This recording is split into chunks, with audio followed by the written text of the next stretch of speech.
Egg chicken চাউমিনের নাম শুনলেই কিন্তু জিভে জল চলে আসে, বাট এটা যদি আমরা কোনো দোকান থেকে খেতে যাই তাহলে সেটা কিন্তু অনেক আনহেলদি হবে। আর বাড়িতে যদি একদম পরিষ্কার পরিচ্ছন্ন ভাবে বানানো যায় তাহলে কিন্তু সেটা অনেকটাই হেলদি। ইনগ্রিডিয়েন্টস আমি এইসব সবজিগুলো নিয়েছিলাম। ফার্স্টে তেল গরম করে ডিমটাকে ভেজে নিচ্ছি।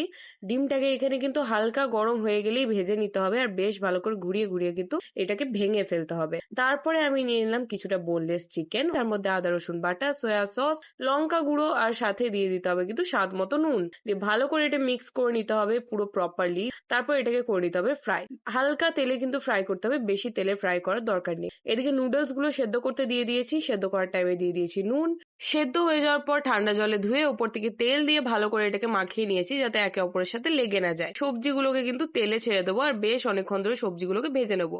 ওপর থেকে দিয়ে দেবো চাউমিনের সাথে যে মশলাটা দেওয়া হয় সেই মশলাটা, তারপর একটু আদা রসুন বাটা, এটা কিন্তু দিতে হবে, না হলে কিন্তু ফ্লেভারটা রেস্টুরেন্টের মতো আসবে না। তারপর নুন, দেন তারপরে দিয়ে দিতে হবে তোমাকে নুডলসটা। তারপর উপর থেকে সয়া সস, সাথে তোমরা দিয়ে দিতে পারো কিন্তু চিলি সস, আর অ্যাট লাস্টে দিতে হবে টমেটো কেচাপ। উপর থেকে আমি দিয়ে দিয়েছি ডিম আর চিকেনের মিশ্রণটা। সবটাকে ভালোভাবে মিক্স করে নিতে হবে। যদি দেখো যে একদম নিচে স্টিকি ভাবে লেগে যাচ্ছে, গ্যাসটা অফ করেও মিক্স করতে পারো। আর দেখতে দেখতে রেডি হয়ে যাবে গরম গরম ধোঁয়া ওঠা এই টেস্টি কিন্তু একটা এগ চিকেন চাউমিন।